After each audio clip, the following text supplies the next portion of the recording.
Hello guys, welcome to Major's Garage. This is Suellio. I'm the crew chief for the Formula 1, Formula 3 and Formula 3.5. Today we're gonna see my lap here at Sebring with the Formula 3.5. So let's go straight to the first corner. So what I'm thinking about here right before I turn is I'm actually paying a lot of attention on how the wall here changes direction a little bit.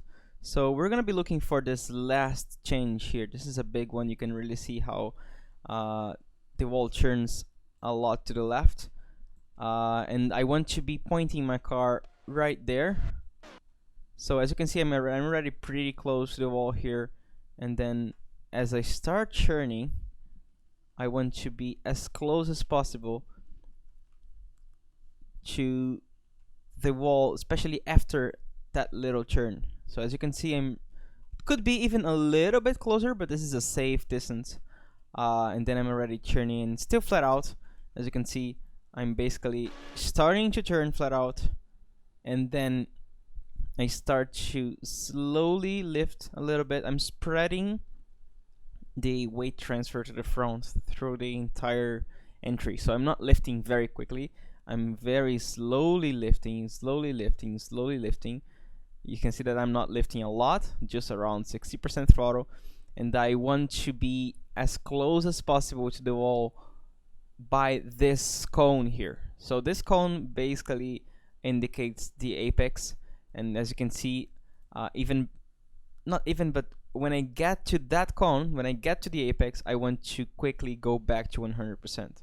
So basically we're gonna stay very close to the wall, lift very progressively, so the car is turning progressively, and then I'm looking at this yellow line and the cone, and I want to be as close as possible to the wall by the cone, and then getting back quickly to the throttle, to 100% throttle here on the exit.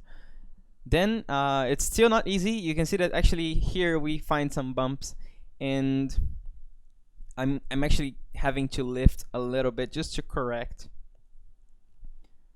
the rear as it hits the bumps, and basically also worrying a lot about the direction of the car, not to get on off track here. So I'm gonna show you actually something very interesting. So at this point, this would be a perfect exit, getting almost basically no off track here, because the off track at this point is when the middle of the car, the very middle of the car, goes to the dirt here. So as you can see, I am still with the middle of the car on the curb, so there's no off track. But then the curb ends, and we need to bring the car back, because at this point, when the curb ends, the off track goes from here to here. So basically, I would need to bring my car a little bit earlier. So as you're gonna see here, at this point here, the middle of the car is barely touching the dirt here on the right, and because of that, I did get an off track. So this lap actually has an off track, because as you can see at this point, the middle of the car is barely touching, barely going over the dirt. But I still wanted to use this lap, because this was very close to not getting enough track, and it was a good opportunity to show you how you should think about to avoid the off track here, how aware you should be specifically, precisely where you get the off track, so you can know where to put your car on the exit and how to practice this exit.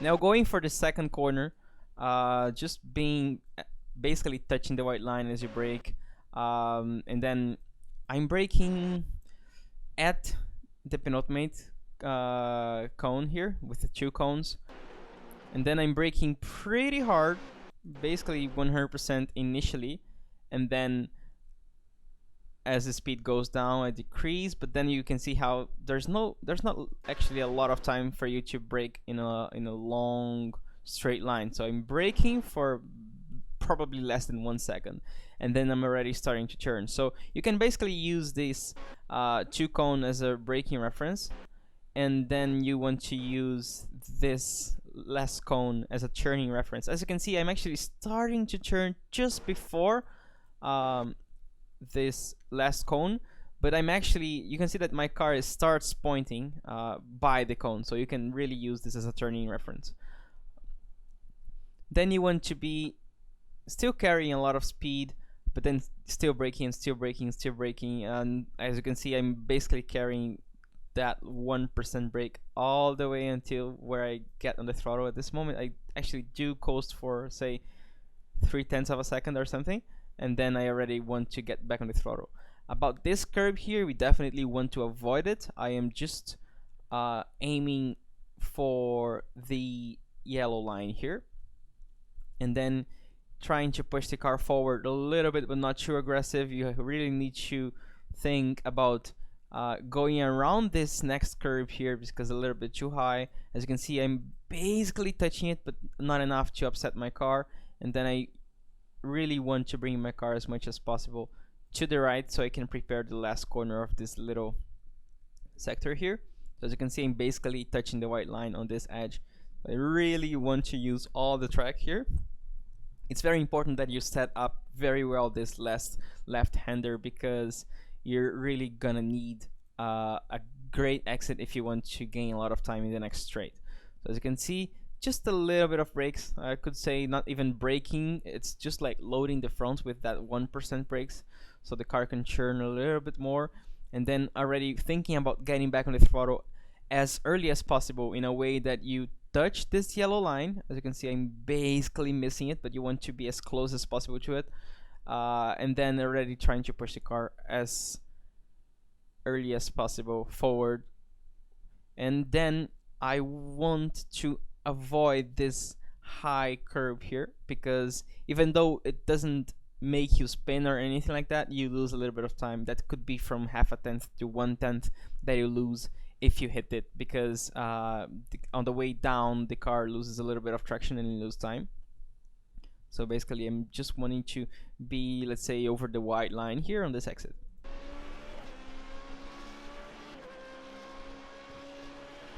Then for the next corner, what I really want, I'm using the second row of cones with the 3 cones as a braking reference. As you can see, I'm starting to brake almost side by side with it, and my maximum pressure is, let's say, 1 car after it. But you can really think at it as a very precise braking reference. You want to punch the brakes as hard as you can initially here. Boom! You can really see how it just goes as quickly as possible to 100%. Because you're pretty quick here, 255 kilometers an hour. And then as your speed decreases, still on a straight line, you will lose a little bit of downforce, and you cannot just carry 100% all the way until the end. So you want to slowly release the brakes, always on a straight line, until you really find yourself on a good line to start turning in. And then carrying brakes very gently as you turn in. You can see at this point I'm already carrying basically just that 1% that I like to keep the car rotating. And then I think, yeah, I do downshift to first here. So the first gear should help with the last bit of rotation that you want. So at this point I saw that I was a little bit quick and I needed the first gear rotation. Otherwise, if I just maintained the second, my car would not turn as well. And then first gear, waiting for that good engine braking to rotate the car, hesitating a little bit here just to be sure that I'm not turning in too early, but then having this good line here. And then as you can see, again, I'm carrying brakes all the way into the end, and then I kind of coast, but it's really not coasting, to be honest. I'm basically transitioning from the brakes to the throttle, but if you see frame by frame, you can see that there is, let's say, probably 1/10 of a second of coasting. So I can't really consider this coasting. I'm basically transitioning from the brakes to the throttle already. And then still on first gear, actually not on first gear. Here I do upshift to second as soon as I get back on the power, so I don't have this too much torque from the first gear that could unsettle the car. So I'm churning in first, but when I accelerate, boom, I already have the second gear.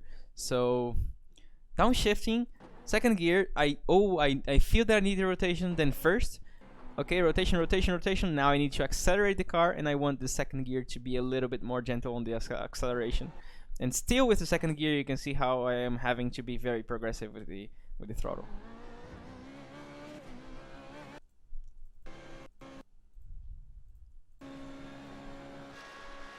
Then for this next corner, my braking reference is in between the 3 cone and the 1 cone, and actually this is a 2 cone, but it really looks like a 1 when you're driving. It's basically in between. It cannot. I think if you brake at the 3 cones here, that will be too early, and if you brake at the 2 cone here, that will be too late. So I'm basically looking somewhere in between. It can be really in between, and then really braking super hard and waiting for the car to stop, decreasing the brakes very, very, very slowly as you lose downforce, as always, and then already trying to churn. Then again, I don't really want to use the curb. This curb is too high for this car and unsettles the car. I just want to be touching the yellow line here, and I want to try to accelerate quite earlier than you think. As you can see, I'm actually pushing my car almost all the way to the left here. You will have the time to bring the car just slightly, as you can see, almost nothing to the right, so then you can turn to the left again and go around this little curve here. Of course, you need to pay attention to the exit because this is a little bit bumpy, as basically every corner in this track, and you really need to be careful with the throttle here not to spin. I spun a lot of times here to the right, getting out of this corner too aggressively on the throttle.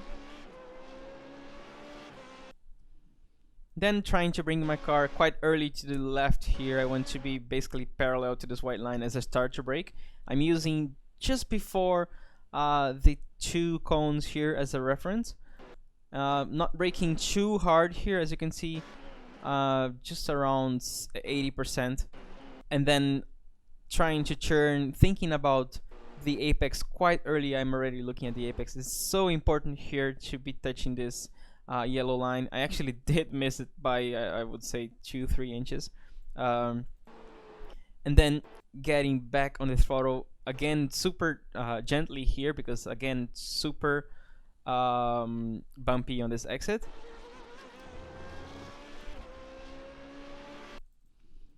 Then for this corner, I'm using the 2 as a reference.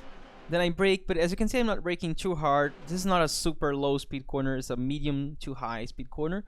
So I am basically, I'm braking not too hard, and I'm releasing quite early and already thinking about turning. You know, I really want to carry a lot of speed here. But we need to be careful when we get back on the throttle, because we really want to turn the car a lot to the right after, so we can have this good line to bring it back to the left before the last corner. So as you can see, I'm still bringing enough so I can just change direction here and be super aggressive with this curve. This was maybe a little bit too much. As you can see at this point, I am basically getting out of the corner, out of the curb here, and that could really unsettle the car. So try not to do that. I got away with it, but it's not supposed to be that easy. Yeah, I was basically lucky that I was putting my car there and not having a big problem. And then after that, you really want to bring the car a lot to the left early, so you can open up and have a good entry for the last straight. As you can see, as a reference, I'm using the end of the curb here, so I want to put my tire at the end of this curb, and then I want to bring my car, as you can see, a lot to the left. I mean, not a lot, because you're carrying so much speed that you actually need to brake a little bit for this last one. So I'm already thinking about having that 1% brakes just to bring the car as close as possible to this curb. I did miss it, but I was carrying good amount of speed and I had a good exit, so I did not actually lose a lot of time by missing this this curb here. Here you can actually use the curb. You could aim for the yellow, but if you use a little bit of the curb, that is okay.